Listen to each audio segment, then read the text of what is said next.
नमस्कार दोस्तों, आज हम लोग बात करने वाले हैं यूरोप के सबसे ताकतवर फ्रांस और जर्मनी की जोड़ी टूटने के करीब आ गई है। इसी के बारे में कि क्या फ्रांस और जर्मनी की जोड़ी टूटने के करीब आने के पीछे रीजन यूएसए है या फिर ये दोनों अपने स्वार्थ में एक दूसरे को फिर से दुश्मनी की ओर धकेल रहे हैं।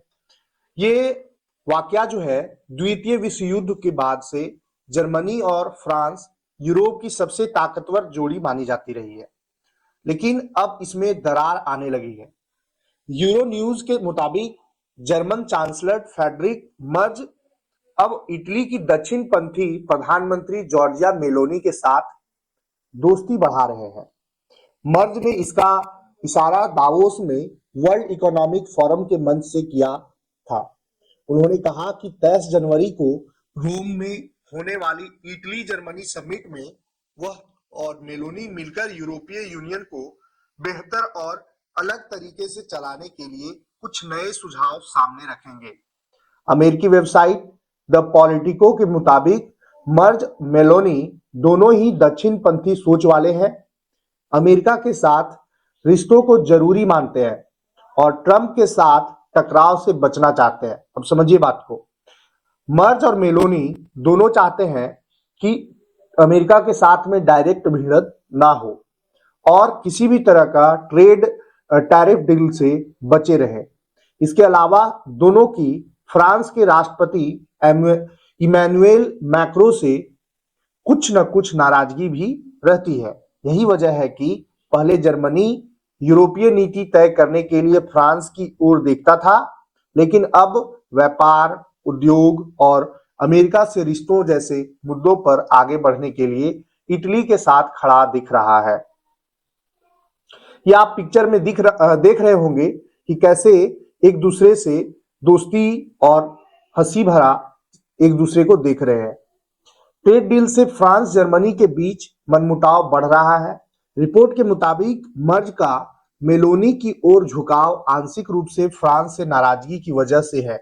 जर्मनी इस बात से खफा है कि फ्रांस ने दक्षिण अमेरिका के साथ होने वाले मार्कोसूर ट्रेड डील को कमजोर करने की कोशिश की है। मार्कोसूर दक्षिण अमेरिका का एक क्षेत्रीय व्यापार समूह है। इसमें ब्राजील, अर्जेंटीना, उरुग्वे, पराग्वे जैसे देश शामिल है। यूरोपीय यूनियन इन देशों के साथ फ्री ट्रेड एग्रीमेंट करना चाहता है। जर्मनी की इकोनॉमी निर्यात पर टिकी हुई है, उसे इस समझौते में ज्यादा फायदा नजर आ रहा है।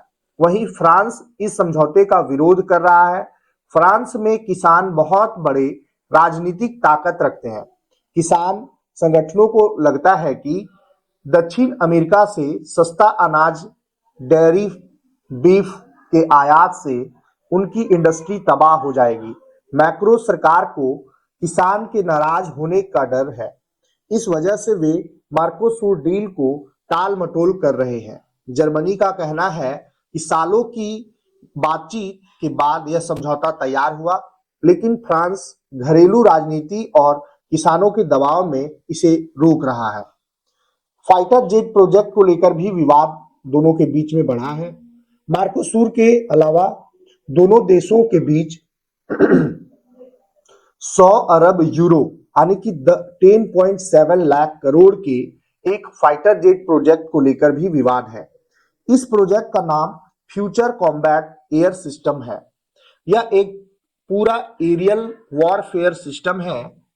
एफसीएएस में छठी पीढ़ी का लड़ाकू विमान, एआई आधारित कमांड सिस्टम, सैटेलाइट और रडार नेटवर्क और इलेक्ट्रॉनिक वॉरफेयर सिस्टम जैसी एडवांस तकनीक शामिल है।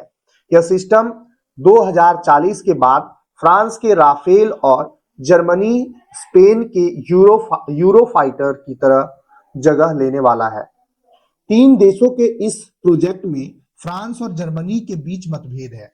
फ्रांस चाहता है कि फाइटर जेट की डिजाइन और कंट्रोल उसके पास रहे, वहीं उसकी कंपनी डसॉल्ट एविएशन को अहम भूमिका मिले। वहीं जर्मनी इस प्रोजेक्ट में बराबर की हिस्सेदारी चाहता है और अपने देश की कंपनी एयरबस के लिए भी बराबर का अधिकार मांग रहा है। मर्ज ने मेलोनी को बनाया नया यूरोपीय साथी। जर्मनी का अहम अखबार हांडेल्सब्लाट के मुताबिक मेलोनी अब मर्ज के लिए तेजी से अहम सहयोगी बनती जा रही है। दोनों नेताओं का रवैया अमेरिका के साथ टैरिफ और ग्रीनलैंड जैसे मुद्दों पर फ्रांस से अलग है। वे अमेरिका के साथ ट्रेड वॉर नहीं चाहते। इटली के पूर्व राजदूत पियोत्रो बेनासी का कहना है कि मेलोनी और मर्ज ट्रंप से बातचीत के लिए सबसे ज्यादा खले रुख वाले यूरोपीय नेता रहे हैं। ट्रंप के अचानक फैसलों ने इटली और जर्मनी को और करीब ला दिया है।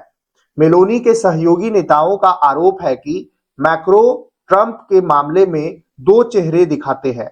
सार्वजनिक मौके पर वे ट्रंप के सामने खुद को सख्त दिखाने की कोशिश करते हैं और यूरोप को अमेरिका पर निर्भर न होने की वकालत करते हैं, लेकिन पर्दे के पीछे उनके साथ उनसे बेहतर रिश्ता रखने की कोशिश करते हैं। पिछले दिनों ट्रंप ने मैक्रो का प्राइवेट मैसेज लीक कर दिया था, जिसमें मैक्रो ट्रंप से रिश्ते संभालने की कोशिश करते हुए दिखाई दे रहे हैं। आपको पता होगा कि ट्रंप जो है मैक्रो की कुछ प्राइवेट व्हाट्सएप चैट और कुछ चैट जो है वो लीक कर दिए थे, जिसमें मैक्रो जो है वो दोस्ती बढ़ाना चाह रहे हैं ट्रंप के साथ में, अमेरिका के साथ में, और ये लीक कर दिया गया। अगर आप देखें तो ये बचकाना हरकत अमेरिका का है और अमेरिका में ट्रंप का है। प्रेसिडेंट ट्रंप ने इस तरह का प्राइवेट चीजें अगर लीक करते हैं तो ये गलत बात है। मर्ज और मेलोनी की बढ़ती नजदीकी रणनीति से ज्यादा मजबूरी है क्या? तो मेलोनी ने दिसंबर 2025 में रूस की फ्रीज की हुई संपत्तियों से यूक्रेन की मदद करने के मर्ज के प्रस्ताव का समर्थन नहीं किया था। वित्तीय नीतियों पर भी दोनों देशों में मतभेद रहे हैं। इटली नरम बजट नीति चाहता है, जबकि जर्मनी लंबे समय से खर्च में सख्ती का समर्थन कर रहा है। फिर भी हाल के दिनों में यहाँ भी कुछ नजदीकी दिखी है। मेलोनी ने इटली में खर्च घटाया है, जबकि मर्ज ने जर्मनी में बुनियादी ढांचे और रक्षा पर कर्ज लेकर खर्च बढ़ाने की मंजूरी दी है। विशेषज्ञ मानते हैं कि यह गठजोड़ काफी हद तक राजनीतिक मजबूरी और आपसी फायदे पर टिका है। इटली की मेलोनी और जर्मनी के मर्ज दोनों ने अपनी घरेलू राजनीति में बदलाव किए हैं, जिससे वैचारिक तौर पर वे एक दूसरे के करीब आए हैं।